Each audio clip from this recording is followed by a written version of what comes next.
Hey, what's up? Energy Physio back again, talking about the deadlift, managing the deadlift in your athletes, whether it be one-to-one or one-to-many, being able to quickly pick up on movement flaws, inefficiencies, uh, less than optimum movement strategies that people have. The quicker you can do that and correct that, the happier your athletes are going to be. A lot of athletes get hurt doing the deadlift, and so they come into a training program. It's got deadlifts programmed into it. It's part of the workout of the day. And immediately they've got fear and anxiety because they've got hurt doing that in the past. But let's quickly recap. Like, we don't think pain is the indicator of when things are going poorly. Right? Pain is a lagging indicator that only shows up when you've been doing something poorly for long periods of time. So truly coaching somebody and picking up on these flaws early will help them prevent pain, and they're going to lift heavier amounts of weight over longer periods of time without setbacks. And that is so, so important in the deadlift. Deadlift arguably is one of the most stable, simple movements to do. The problem and why it gets such a bad reputation is that people do it really poorly because the way they choose to lift something off the ground is not really in sync with how the body manages load. Okay, the rounded spine position over long periods of time will inevitably lead to some problems, especially if you're doing that on top of some other asymmetries like ankles and hip asymmetries. You can create some pelvic tweak problems that will stack up in the low back. So there's a lot of really good reasons to be really crystal clear on how your athlete should be getting to the bar and then moving the weight from point A to point B. And that's what we're going to do today. So last week, as we kind of wrapped up the shoulder, we went ahead and talked about how we should see athletes getting to the bar. The foundational concept there is neutral spine. So how do you set in neutral, get to the bar in neutral, and then ultimately lift from neutral versus the rounding down to the bar, using the psoas to pull the back flat and then lifting from there. Creates a lot of stress and problems in the spine for the athlete. Also creates a lot of problems in the front of the hip if given enough load over enough time. And so today, like, if you need to go back and look at that, do that, because today we're really going to be focusing in on how do you quickly resolve some of the key players that prevent people from getting to the bar in neutral, so that your athletes can come in, do the work, improve their positions, get to the bar in a really safe position and move from there versus just moving willy-nilly. So, there's no bad movements. Deadlift has a bad reputation because there are lots of bad movers. And so that's kind of our motto here at Energy Physio. There's no bad movements, there's only bad movers. We will say that with one caveat. I do think upright rows are a really bad movement, just as a side note. It's just a really inefficient shoulder position. Coincidentally, the way we check the rotator cuff for tears and problems is this shoulder position, empty can, whatever you want to call the other tests that there are for that. It turns out like this position looks exactly like an upright row. It's just not a great shoulder position. We don't recommend it, so you take that for what it's worth. If you don't like it, just move on. Don't care. But if you do like it, quit doing it, because the chances you develop some shoulder pain out of that are a little higher, especially if you're a novice weightlifter and you don't have thick, durable shoulders already. All right, so moving into deadlift position, we talked through what we typically see last week. And so, Caden being the resident coach here, working with athletes, how often is deadlift programmed in at your gym? And let's say not just deadlift, because we're really talking about picking the bar up off the ground. So let's also include not only deadlifts, but snatch and cleans. How often are you bumping into those in your program? Yeah, that's probably, I would say, about like 70 to 80% of what's programmed is picking up something off of the ground. Most of the time, it's a barbell. If you want to throw in like D balls, I'd categorize that in there. Picking up a wall ball from the ground to start wall ball shots, I would say that's very similar as well. So lots of times programming stuff where athletes are having to start at the bottom, pick something up, and get it into a different position throughout the class. And D-ball is that's a different type of animal. There's probably a whole other conversation that we could have around like picking up a D-ball. That's one of those where you actually have to pick up round and stay braced round. And you to transition the weight, you actually have to create momentum before and unload the spine before you dump the D-ball over the shoulder or sit it on top of your shoulder to do the carries or the runs with. And so that's an interesting one for sure. You know, it's probably less programming, less in the program there than the barbells for sure. But, I mean, out of a 5-day training week, you're seeing picking up something off the ground 4 out of 5 days essentially, and that's a lot. And so there's a lot of opportunity to do this really well, or there's a lot of opportunity to not do it really well. And so it's really where coaches have like so much impact because they're mixing with people every day, a lot of times the same people every day. And so there's just a bigger opportunity to kind of spread the love of mobility and movement technique in that environment, even more so than we have, you know, taking people one-on-one out of a gym setting. And, you know, we're seeing them once a week where a coach might see them 4 or 5 times a week. And, you know, we always come back to this, but as coaches, and we consider ourselves coaches here because we're teaching and educating more than just about anything.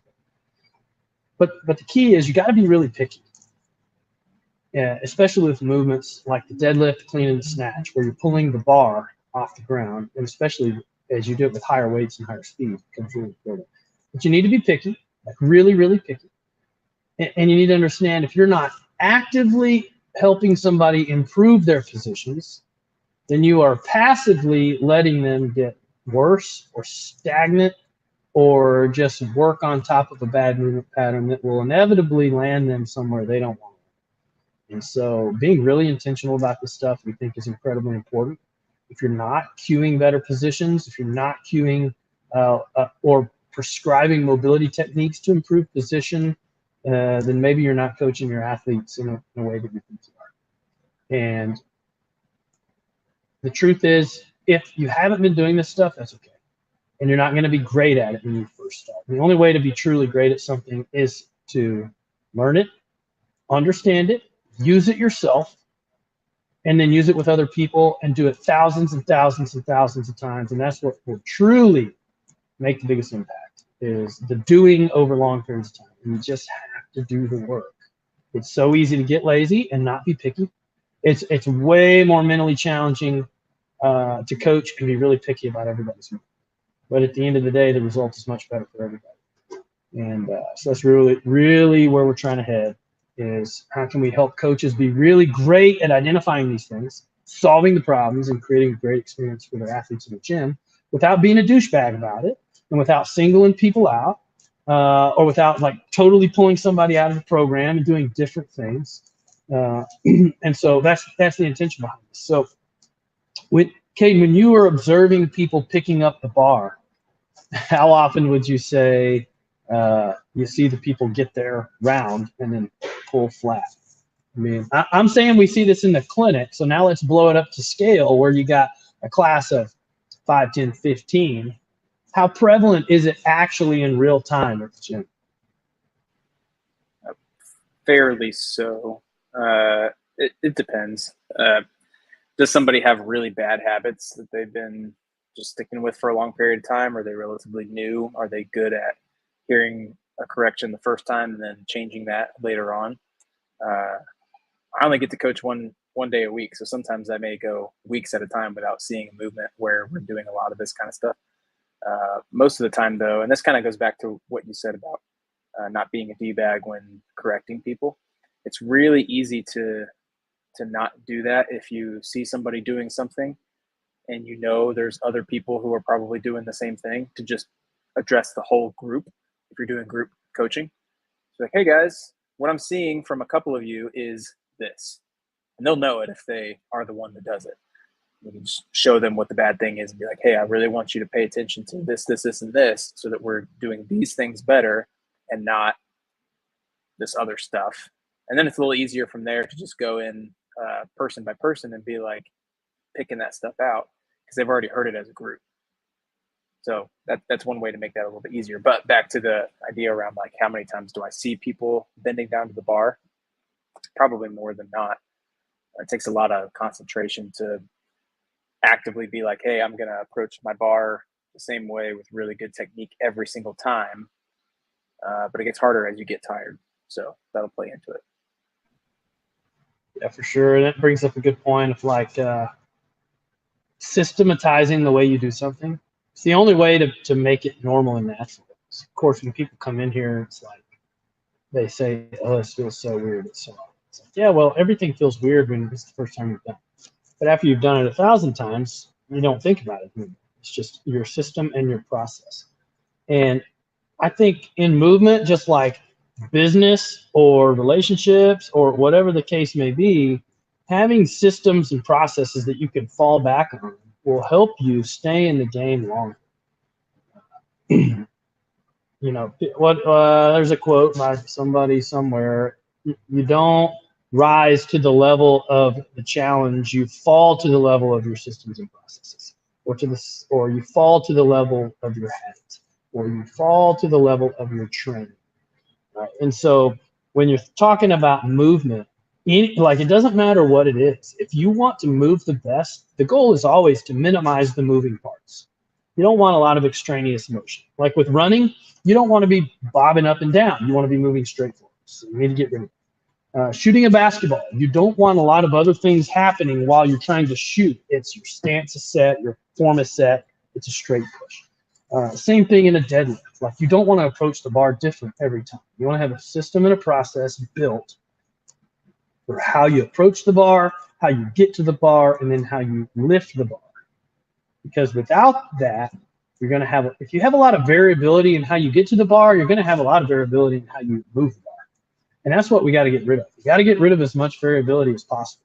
And so if you can systematize how you get to the bar, then you can be really stable and systematize how you move the bar over and over, which becomes really important when fatigue sets in at higher volumes, or when you start approaching like 1 rep max levels and your body requires a lot of additional tension to maintain technique. Having those systems and processes there will help you hit PRs. And that's really what people want, is people want to do better. You know, I think some things get lost in translation in the group class setting of like, I'm just working out to work out. Sometimes the goals get kind of lost in the mix. But I think deep down people know, like, hey, I want to be able to squat more next year than I do this year. Like, they understand that's a natural progression of working out. But I think what people don't understand is systematizing the way you move is how you get there, not just moving more.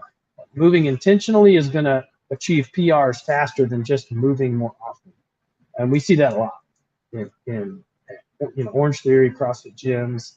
We don't see it as much with personal training, because personal training typically has very clearly defined progressions on taking people from point A to point B, because most people seek personal training with a goal in mind of weight loss or adding strength or adding muscle mass, whatever the case may be.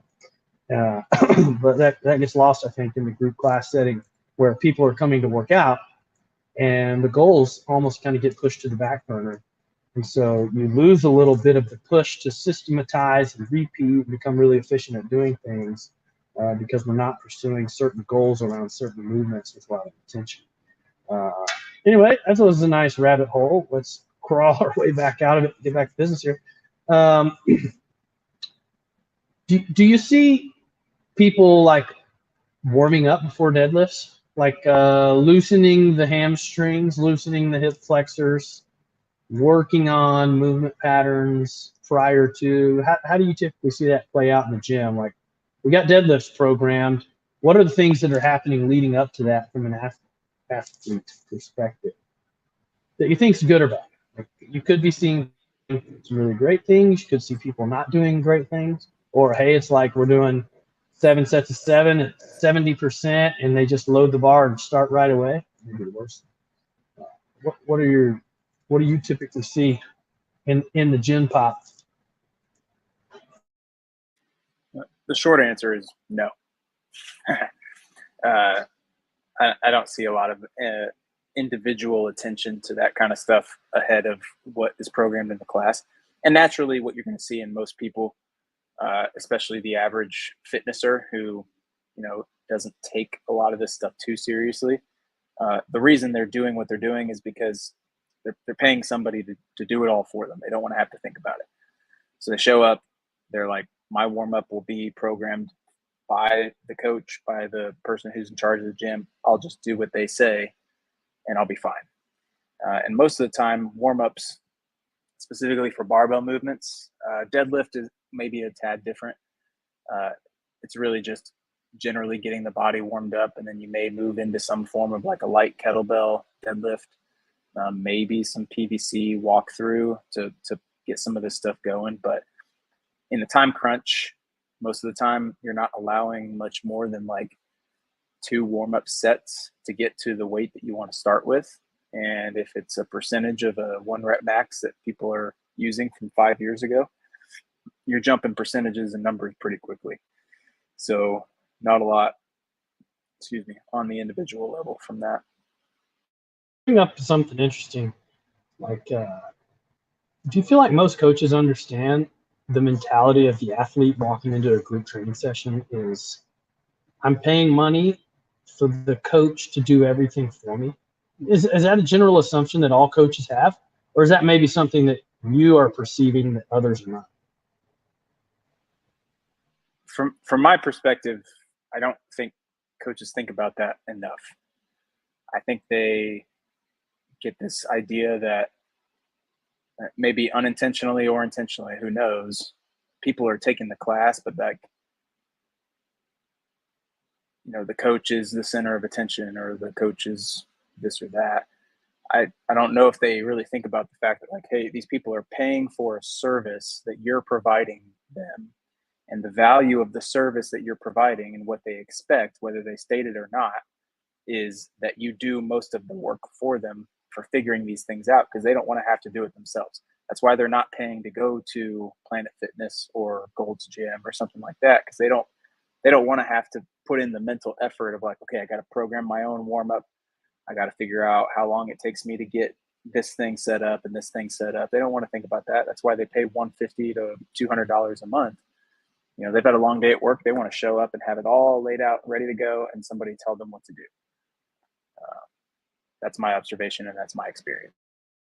Yeah, well, I have that experience like with myself. I programmed my own workouts for a decade, maybe even 15 years, and I just got tired of it. And so, like, that was my first like real push into the third-party market for programming. Was I just want to like open my phone, have it tell me what to do, and I'm self-motivated enough where I don't need to go to a group training class to get a good workout. I'm working out on my own, but like, it's mentally fatiguing to have to think about, what am I going to do? How am I going to do it? And so knowing that and perceiving that as a coach, do you feel like you have a greater responsibility, not only for like workouts and movement intention and how the workout should be performed, but also delivering at like a higher level of helping people move correctly? Because they want everything done for them. Do you feel a higher level of responsibility to be like, hey, look, like, you need to do A, B, and C to be able to do this movement correctly? Well, yeah, I mean, they're not paying me to stand around and look at my phone the entire time. Well, they're not directly paying me either. I'm being paid by the company, but they're paying for the gym to hire people who are going to show up for a class and actually care about delivering on an experience for them. It's supposed to be one of the best hours of the day. And I've been in positions where I've dropped into other gyms, and my experience was like, okay, because, especially people who've done CrossFit for a while, and you tell a new place like, oh yeah, I've been doing CrossFit for a couple of years. They essentially are just like, hey, yeah, you probably know what you're doing. And then they don't talk to you the rest of the time. They don't provide any help. They don't provide cues. They don't, I think I shared this on like a story post the other day, where I was like, people don't know what they don't know. There's no mirrors everywhere. They can't pay attention to the small things that may be going wrong. especially if they don't currently have pain. So your job as a coach is to watch for that stuff and actually make those corrections to provide some value for them. Like, the worst thing you can do as a coach is not mention somebody's name a handful of times and actually provide them some sort of value. You don't want them walking in, doing a workout, and leaving feeling like they didn't really learn anything different. Yeah, that's interesting stuff. You know, especially when you start thinking about like going to different gyms, experiencing different coaches. You know, as a coach in here, you know, it's almost like you should never assume what somebody knows, or you should never assume somebody knows what they're doing. My mentality is like, what can I deliver them that they don't know? You know what I mean? Like, how can I provide them something that they haven't been getting, or they can't get anywhere else, that is going to give them a unique experience while they're here? And that's a large part of like the energy physio as a whole. Is like, we know what people are getting elsewhere, and so it's easy for us to make sure that they get something drastically different when they come here. And I just think that's like an interesting mindset in the CrossFit space of like, you get a new person that drops in, they haven't been in CrossFit for 2 years, and they're like, okay, this person doesn't need coaching because they've been going to a CrossFit gym for 2 years. Okay. I mean, your members going here, they've been there for 2 years, and so they don't need coaching anymore? Or is it just because I've been going somewhere else for 2 years that you think I don't need coaching from you? That's a weird mentality to me, because the push should always be everybody needs coaching. Everybody can always get better. How can I help them get there? And that's interesting. And I think most people are probably well-intentioned. Like, I'm not saying like every coach that's out there is like trying to slack off and be lazy, but it's really easy to slack off and be lazy if you don't pay attention. I get there sometimes. I have days where I'm just like not feeling myself and the energy is not there, and it's super easy to just, certain workouts, just like, I kind of want to take a step back, but you sort of have to force yourself to get back into it. Like, even if somebody's just biking on a bike, like, there's probably something that you can fix on the bike to make them feel a little bit better. Like, give them a cue about, their spine position so they can breathe a little bit better or something like that. But I don't know. It's just, and especially with like dropping in and things like that, I think if you see someone who looks like they're really good at CrossFit and have been doing it for a while, maybe there's an element of like fear. It's like, oh, do I know enough to be able to still give some corrections to somebody who looks like they probably know more than me? So that probably plays into it a little bit too. Yeah. Yeah, there's definitely a lot of interesting dynamics out there. Even if it's like,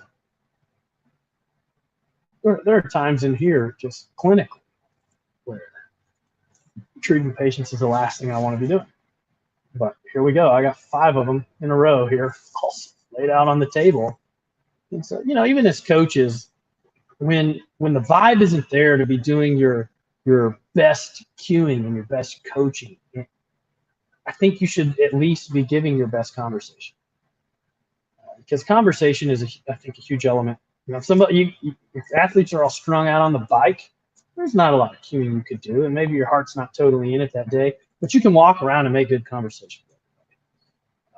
And that creates the experience for athletes, and that maybe they're not. Maybe they're used to a place where, my coach says, hey, go do A, B, and C, and they're over here sitting on a plyo box, having thumb wars on their phone, whatever. And so just a lot of different ways to be unique and stand out. But at the end of the day, it's like, hey, if you're going to call yourself a coach. Take no prisoners. Don't slack off. It doesn't matter how you feel. Your athletes paid you to coach, so do it. And we're going to help you identify like how to help people get to the bar in a really clean way. It's not going to eat up a lot of class time. And really what we're looking at here is 3 simple techniques to help your athletes understand the relationship of the hips to the hinge and the spine to the hinge, with a couple of key mobilizations that we're going to look at. One being the front of the hip, the back of the hamstring, and the neutral spine position using the PVC pipe. So let's roll it over to the mobility cam, and we'll hash this stuff out real quick, tie it into what you're going to be noticing on your athletes when they're coming in if they're not getting there really well. And then we'll pop back to the computer and wrap it up.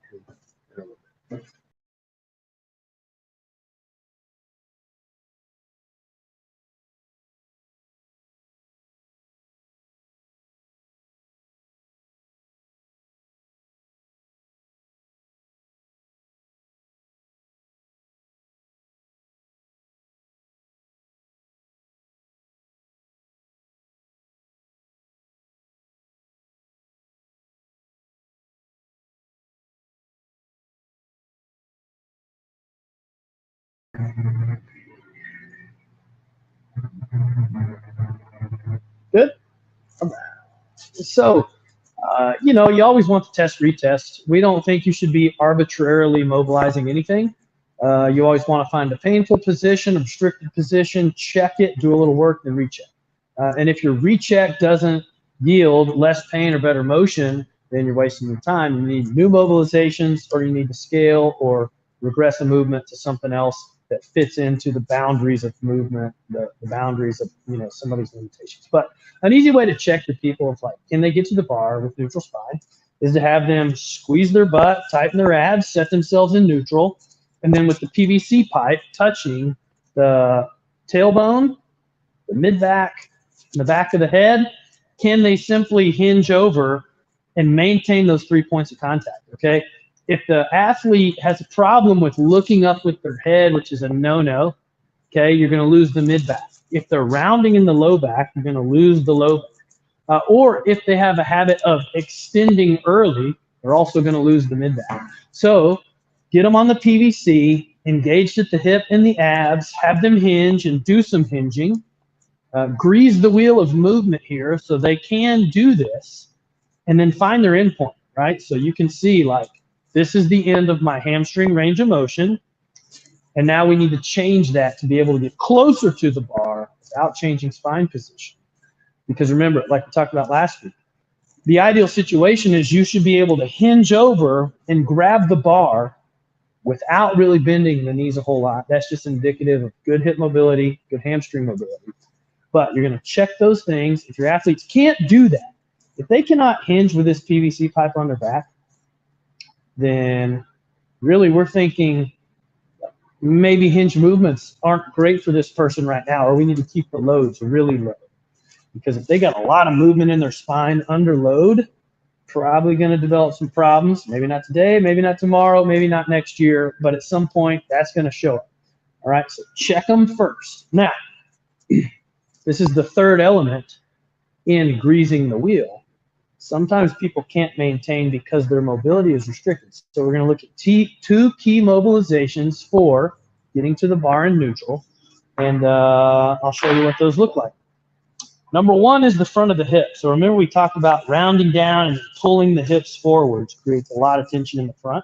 Also, the American way is to sit a lot, and it just leaves the front of the hip pretty stiff. So you've probably seen this mobilization before. We're just going to pair it up very intentionally with the hinge movement. And, put the band high in the hip, attach it to the rig, and then lunge back and down. And this is targeting the anterior hip capsule, right? We want this to be really clean. We want it to be able to open up at the top of the deadlift so we don't stress out the low back. And if your hips are jammed, stuck in flexion, when you get to the top of the deadlift, it's going to create problems in the low back because the hips can't fully extend and get into that nice open position. So once you're here, you're going to press into that, get a stretch in the front of the hip, contract the hip for 5, 4, 3, 2, 1, and then relax the hip for 10 seconds. That's a 15-second cycle. If you do it 8 rounds, that's 2 minutes, which is our target, right? So you're just going to have the athlete sink into that, right? You're going to do 2 minutes over here, 2 minutes on the other side, okay? Clean up the front of the hip. And then it requires a little setup, and maybe we're set up okay right here. The next thing you want to really loosen up is the hamstrings, okay? And the best way to do that is over the barbell. And if you start high in the hip, this soft tissue is usually really junky because you're sitting on it. You're going to roll side to side, kind of strum the hamstrings back and forth, blasting that stiffness out. Go back and forth about 10 times, straighten the leg 10 times. That's brutal, okay? Do it high, do it mid, same thing, side to side, 10 knee extensions, and then right down by the knee. This is where it's a lot of tendon, a lot of like connective tissue. It can get really stiff, side to side, 10 up and downs, and then do both sides. Boom. You freed up the front of the hip. You freed up the back of the hamstrings. Now you want to take your athletes back to the PVC and recheck. Now, here's an interesting bit here. I did the front of my left hip and the back of my right hamstring. So I did opposite sides, but I'm probably going to get more motion because my right hamstring is tight. And then have them simply hinge over. And I can already tell that's a lower position. I was up here, now I'm down here. Not only worked for like, what, 20 seconds? So imagine doing this thing full length where you're opening the front of the hips for 2 minutes each. You're hammering on the hamstrings for a minute or two each. And you're coming back to this stuff. You get big changes really quick. So if you know deadlifts are programmed in, you know you have an athlete who has a hard time getting to the bar and staying neutral and engaged through the core because they're stiff in the front of the hips and the back of the hamstrings. Run them through this stuff pre-class. We're looking at 6 to 8 minutes. And then working into the dynamic warm-up, getting ready to get on the bar in a better position than when they walked in. That's super quick, super easy. If you can't help people solve problems in 6 or 8 minutes, then maybe you're not spending enough time figuring out what is the real problem somebody has. Because that stuff should be really easy to diagnose and communicate to your athletes and pass on to them so they can move better during class. So that's a wrap on how to do it. Let's go back and just chat through a couple other key concepts in the deadlift, and then we'll let you take this stuff and run with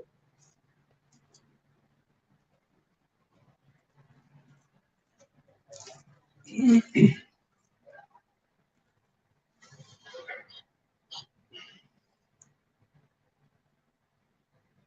Hey. All right.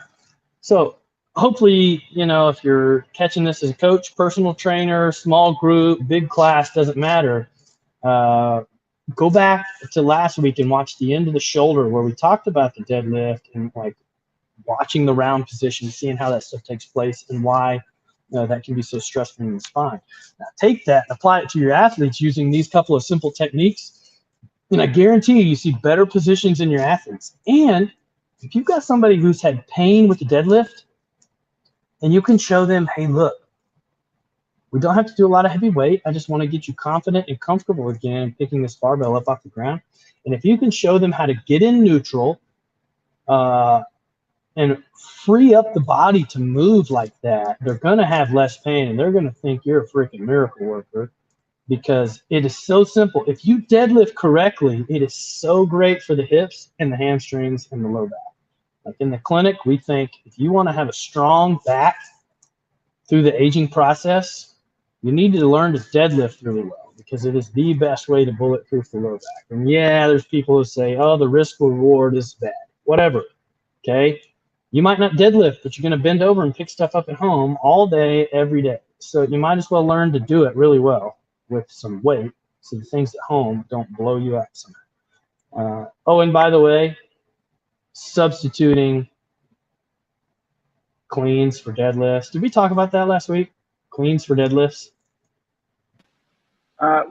We might have, but you know, it's the same thing. I've heard some strength coaches online just be like, "Oh, we don't do deadlifts with our athletes because the risk ratio is too high. We just do cleans instead." I'm like, it's the same thing. It's just more power and speed with another movement component added on top of it. The deadlift is still there. So I don't know. Yeah, it's a weird thing that we hear on. It doesn't make a lot of sense. Slow, stable movements are technically much safer. If your athlete moves like a dummy, it doesn't matter if you give them a deadlift or a clean, they're going to get hurt because they're moving like a dummy. And so, no bad movements, only bad movers. So, I mean, really, it doesn't make sense to swap the deadlift for a clean, because really you're just saying, hey, I'm going to deadlift and then catch it on my shoulders. I'm going to deadlift really fast and then catch it on my shoulders. It doesn't make sense. Anyway, if you can get people to move really well, you can give them whatever movement you want. Because if you can help people understand what neutral spine is, how to stay there, and how to clean up mobility restrictions that prevent the position, you can do whatever movement they want. And that is what we call self-care and movement independence, which is what we're all about. So the last thing that I think we touched on last week, and it is going to be the hardest thing to get rid of, and maybe the hardest thing for coaches to conceptualize and be really picky about, is the head position. And what we have found in the clinic is that people typically pick up on the low back piece really fast, and they have a really hard time keeping their head in a great position. Your neck is still part of your spine, and if your body is hinged over like this and your head is still back here, you are not in neutral spine. And that's a force bleed and an energy bleed through the upper body, which adds stress down into the low back. So sometimes the solutions for low back pain in a hinging motion come from what is the head doing, not necessarily what is the low back doing. And that may be like a foreign concept to many, but it's the truth. And so, you know, our charge is, hey, look, don't be really picky about the low back. Be picky about the overall spine position, which the head is a part of. And hinging with an extended neck is just as bad as hinging with a rounded lumbar. You got to clean it up from top to bottom. You know, the head up, chest up, eyes up cue, terrible. Get rid of it. It's not going to do any of your athletes any favors. Especially when we're talking about, like, okay, well, Olympic lifts, your head should be forward and your eyes should be up, but your torso angle is also incredibly vertical. Okay? Most people in the CrossFit space are recycling cleans and recycling snatches from the deadlift position. And so having your head up is not the right cue. Your head should be in line with your torso. There is nothing in front of you that you need to know. I mean, unless you're like doing cleans in the street, you need to see if cars are coming, then there's no reason for your head to be head up and eyes up. Your head should always follow your torso. It's better power, better safety. And it looks like I think it's also simpler as far as like how many cues do you have to give somebody? If you're worried about like giving a cue for what your head and your eyes are doing, but also what your lats are doing and what your low back is doing, if you essentially just change that to just, hey, keep your whole spine in the same position, everything else will just sort of fall into place where it needs to make the movement as efficient as possible. You control one major piece and the rest of the pieces just kind of follow in place. Yeah, and you know, I think in the cueing world, there are some progressions to cueing that are really powerful, where it's not like 1 + 1 = 2, or 1 + 1 + 1 + 1 = 4, but it's almost like 1 + 1 + 1 + 1 = 10, right? Because if you can get somebody to nail down the spine position, and then you can add some cues on top of that for like shoulder external rotation and lat engagement. And then you can add in some cues on top of that for like really pushing into the hips, taking the slack out of the bar before they lift. And you keep stacking on these cues that have a little more, like they require a little higher skill and a little higher understanding and body awareness. But then it's like, once you stack the right cues on top of each other, then the result is way more profound. Right? Like the 1 + 1 is 2, but you add a couple more stacks and the end result is actually a multiple of that. It's not a 1-to-1 ratio. And then that's where people really start adding in strength and power or hypertrophy or weight loss. You know, it's anything. Where if you string together the right things in the right order, the sum is greater than, well, I don't even know how to say that. The whole is greater than the sum of its parts. There you go. And but that's the key with movement. It's like you put the right things together, and then the end result is way more exponential than just those single pieces, one at a time. And that's really the goal, I think. You know, everything just kind of pushes into a different conversation around coaching and cueing and movement. And you need to have some tools in your tool belt, and you need to know when to use them. You know, how to identify when to use them, and then how to implement them. But really, there's scales and progressions for everything. You've got to identify what progression does your client need right now. Sometimes they don't need a movement progression. Sometimes they need a cueing progression. Sometimes they need a mobility progression. Sometimes they need a movement progression or like a position progression. And so, there's just so many things we could talk about. But at the end of the day, if your athletes have pain or you're trying to help them avoid it, understanding their breakdown in mobility and how you can quickly assess and restore that and how to get them moving more correctly is ultimately going to have the biggest impact on how they feel and how they function and how long they stay at your gym without getting hurt and quitting and leaving.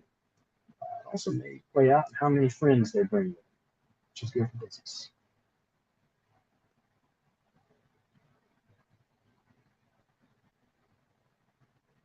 You got anything else, Dr. K? No, I don't think so. It's pretty good. Yeah. Deadlift's one of our favorites. Shows up a lot. Nobody's doing it really well. Not that comes here. And really, the people we have here are a great sample set of the general population. We're not doing a lot of high-level athletes, although when we do, we're really picky and we help them. But really, we're getting people in here who just want to move well, move better, move more, have a higher quality life, and not have to deal with pain every time you do it. And so this stuff works. We're trying to get the information out there where we can help more people. We want to live vicariously through the coaches. And so if you're a coach and you're seeing this, you want to get a little more in detail with like some things that we can help you with in terms of passing along cues and scales and progressions, especially in the mobility space, to help your athletes move better and feel better. Reach out to Chad at energyphysio.com, Caden at energyphysio.com, which, by the way, that is this right here. Chad or Caden at NRG. Get it right. There you go. That's it. A lot of times when that transcribes somewhere, it's the word energy, which is not correct. It is the letters energy. So Chad at Energy Physio, Caden at energyphysio.com. You can find us on every social channel at Energy Physio. Okay. If you want to reach out directly at energyphysio.com, Chad or Caden.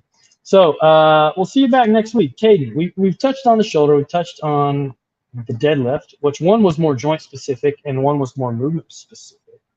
What do you think is a good place to go next? Based on the problems you see in the gym frequently and consistently, what's the next place we should go to share with coaches how to problem solve around a certain movement or a certain joint? I'm thinking like foot and ankle stuff. Yeah, we could probably talk about foot and ankle for a decade.